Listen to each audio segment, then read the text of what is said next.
ধর্ম যার যার, উৎসব সবার। I totally agree with this talk. আমি জামশেদ মজুমদার ক্লেম করতেছি, আমি একমত এই কথার সাথে। ধর্ম যার যার, উৎসব সবার। আল্লাহ নবী সাল্লাল্লাহু আল্লাহ সুবহানাহু ওয়া তাআলা তাই বলেছে, লাকুম দীনুকুম ওয়ালিয়া দিন। এটা তোমাদের দিন তোমাদের, আমাদের দিন আমাদের। তো ধর্ম যার যার, তোমার ধর্ম তোমার, আমার ধর্ম আমার। এটা তো সুন্দর কথা, বুঝাইতে পারেনি মনে হয়।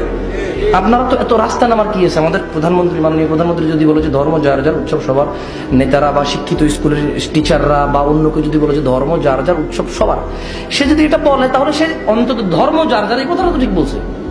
জি, কথা বুঝতে পারেনি। লাকুম দীনুকুম ওয়ালিয়া দিন, তোমার ধর্ম তোমার, আমার ধর্ম আমার। তো এটাকে যদি আমি গড়ে বলি তাহলে ধর্ম যার যার হইল না? এবার আসলে উৎসব, আমার প্রতিবেশী যদি হিন্দু হয়, 5টা ফ্যামিলি থাকে, তার ছেলে হইল, কি হয়েছে?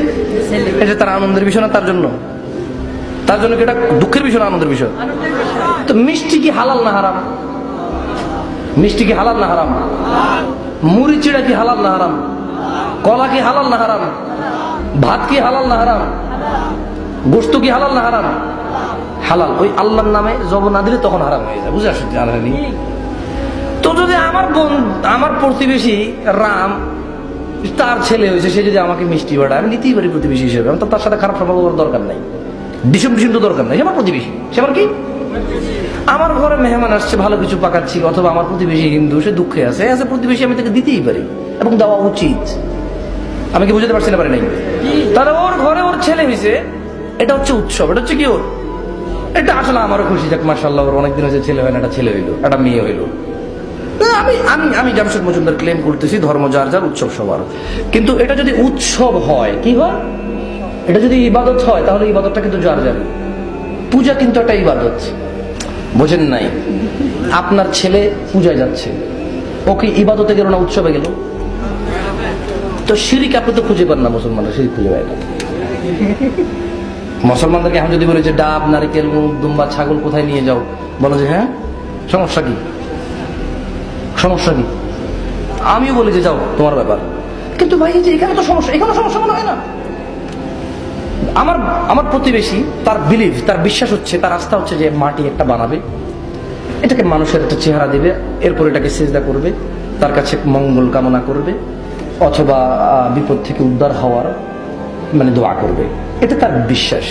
সে এবার তাদের একটা দিনক্ষণ তারা ঠিক করে, সে অনুযায়ী তারা ওই মাটিটাকে বানিয়ে তারা সেখানে মাথা নত করে, তাদের বিপদ থেকে তারা উদ্ধার হওয়ার জন্য বলে, তারা তাদের কল্যাণ চায়। তো তারা কি ইবাদত করতেছে না উৎসব করতেছে? তারা কি ইবাদত করতেছে না উৎসব করতেছে?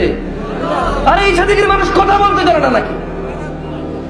তো আপনার ছেলে যে ওখানে গেল, ওকে উৎসবে গেল না ইবাদতে গেল? তো এটা আল্লাহর সাথে শিরক করলো কিনা সে?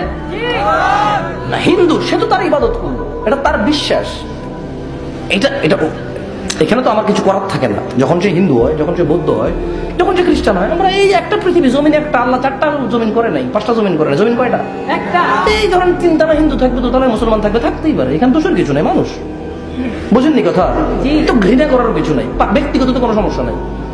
ব্যক্তিগত কোনো সমস্যা আছে?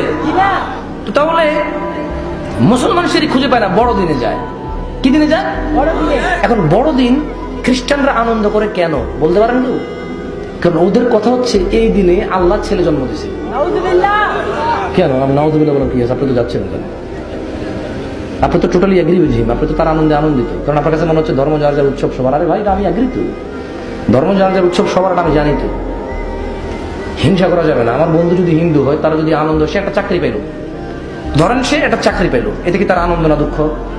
সে আমাকে মিষ্টি খাওয়াইতেই পারে, আমি বলবো খাওয়া দোস্ত, বলবো নাকি বলবো না? তো এটা আমার দোষ হয়ে গেছে?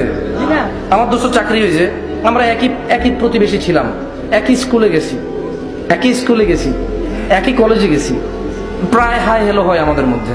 তো ও চাকরি পেলো, আমাকে বলতে পারে জামশেদ মিষ্টি খাবি? কেন রে? চাকরি যা বেটা খাওয়া, ঠিক আছে না? বলতে পারি কিনা এটা?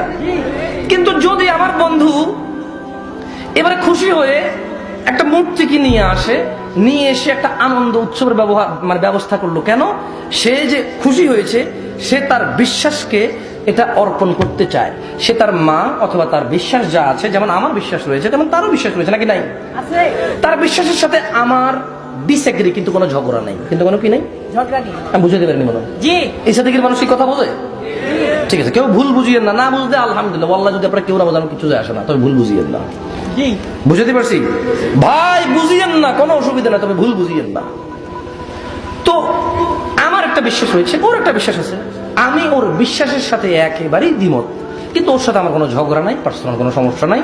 বাট যদি সে আমাকে তার বিশ্বাসের দিকে ডাকে, আমি বলবো যে আই এম ডিসএগ্রি, আমি এটার সাথে একমত হইতে পারলাম না, সরি দোস্ত। ঠিক কিনা? অথবা আমি তাকে বলতে পারলাম যে দেখো এটা আমি বিলিভ করি, তুমি দেখো এটা তোমার পছন্দ হয় কিনা। সে যদি বলে যে না দোস্ত আমার একটা বিশ্বাস আছে, তোর একটা বিশ্বাস আছে, তো আমি বললাম দিন হুকুম বলিয়া দিন দোস্ত, তোর দিন তোর, আমার দিন আমার, তুই তোর পথে আমি আমার পথে। কি বুঝে আসতে না?